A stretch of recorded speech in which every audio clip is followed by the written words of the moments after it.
ये एक सत्ता अरे जी, हस्तांतरण था जिसको भारतीय बिल्कुल। तरीके से किया गया। हाँ नहीं नहीं, बिल्कुल, ये ट्रांसफर ऑफ पावर की बात तो थी ही कि भाई ठीक है, ब्रिटिश कॉलोनियल ईरा से लेके और फिर नेहरू हाँ। जी के हाथ में ये सौंपा गया।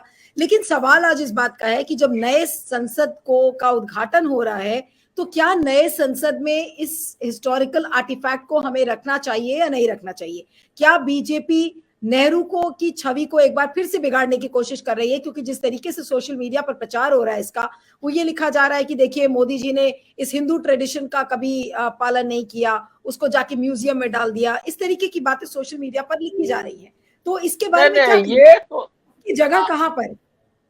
देखिए, ये तो आप समझ लीजिए कि भारतीय संविधान और परंपरा और जो भारतीय लोकतंत्र से आरएसएस और संघ परिवार लड़ रहा है, उसको मिटाना चाहता है। ये बात आपको पूरा ध्यान में रखना चाहिए।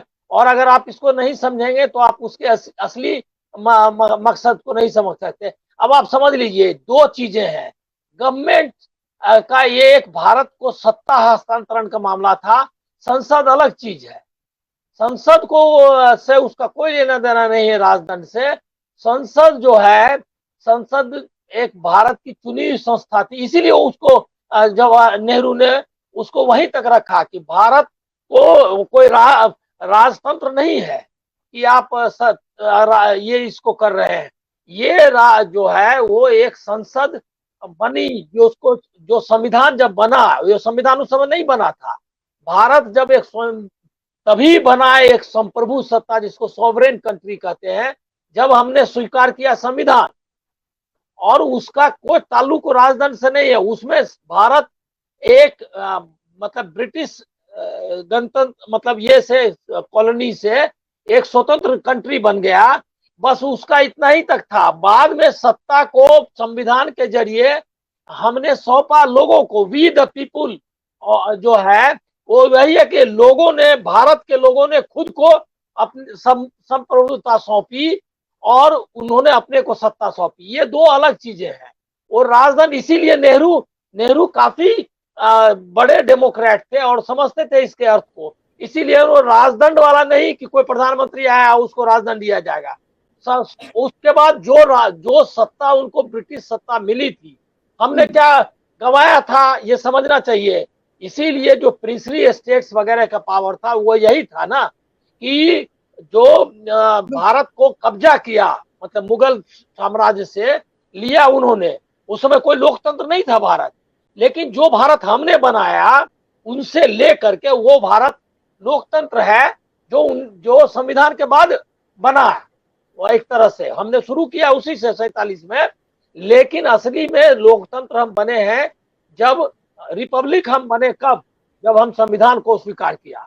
तो वो एक ट्रांजिशन है, इसीलिए उसको ऐतिहासिक समझा गया। राजदंड को उन्होंने भेज दिया, इसीलिए को राजतंत्र का प्रतीक है और उसका कोई लेना देना नहीं है।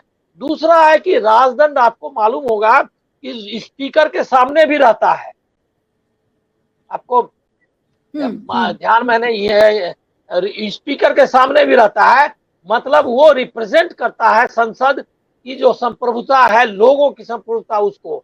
अब ये इसको माउंटबेटन वाले से जोड़ करके उसको जो कर रहे हैं, ये तो क्या सरासर कहानी बनाने की कोशिश किया है? क्योंकि कई हिस्टोरियंस का ये मानना है कि भाई ये सारी चीजें ये एक नई कहानी की तरह पेश किया जा रहा है बीजेपी द्वारा। क्या ये बात सही है कि इस चीज पर एक नई कहानी बीजेपी गढ़ने की कोशिश कर रही है? हाँ, कहानी कहानी है, कहानी भी है और चैलेंज है। वो चैलेंज है एंटी कॉलोनियल। देखिए, सब कुछ को रिक्रिएट करना चाहते हैं। आजादी तो उन्होंने ली नहीं, आजादी के आंदोलन में हिस्सा लिया नहीं। अब वो उसको रिक्रिएट करना चाहते हैं और नेहरूवियन या जो भी लोकतंत्र, भारतीय लोकतंत्र, आजादी के लड़ाई से उत्पन्न हुआ लोकतंत्र, उसको चुनौती दे रहे हैं। उसको अनडन करना चाहते हैं। सब में आप देख रहे हैं ना, इतिहास को जो रिक्रिएट करने की कोशिश है, सावरकर के दिन उसमें किया जा रहा है। ये आप ध्यान रखिए। क्यों भाई? सावरकर सिर्फ महात्मा गांधी की हत्या में अभियुक्त थे, आपको मालूम है ना, बरी हो गए। और उसके बाद जो कंट्रोवर्सी है उसमें मैं नहीं जाऊंगा। और सावरकर जिन, मतलब जब से गए, 6 माफीनामा खुद लिखा और 2 माफीनामा उनकी पत्नी ने लिखा, और एक मेरे मतलब 5 खुद ऐसी तरह से है, 8 टोटल माफीनामा है उनके परिवार की तरफ से उनकी रिहाई के लिए। और ये सावरकर जो है वो भारत के सिंबल कैसे हो सकते हैं? वो जबरदस्ती पे तुला हुआ है संघ परिवार, ये मनवाने के लिए कि सावरकर हमारे हीरो थे। वो हीरो हमारे नहीं थे। और अरे उसके लिए तो साफ है, भगत सिंह फांसी पर चढ़ गए, ऐसे अनगिनत लोग हैं, लेकिन जो सिंबल अगर होंगे तो भगत सिंह होंगे, गांधी जी होंगे, जो कि जिन्होंने अपनी जान गंवा दी। सावरकर उसके बाद भी नहीं, 1 मिनट और, सावरकर जिंदा रहे 66 तक, समझ गए ना, एकदम इरेलीवेंट थे, कोई उनकी हैसियत नहीं।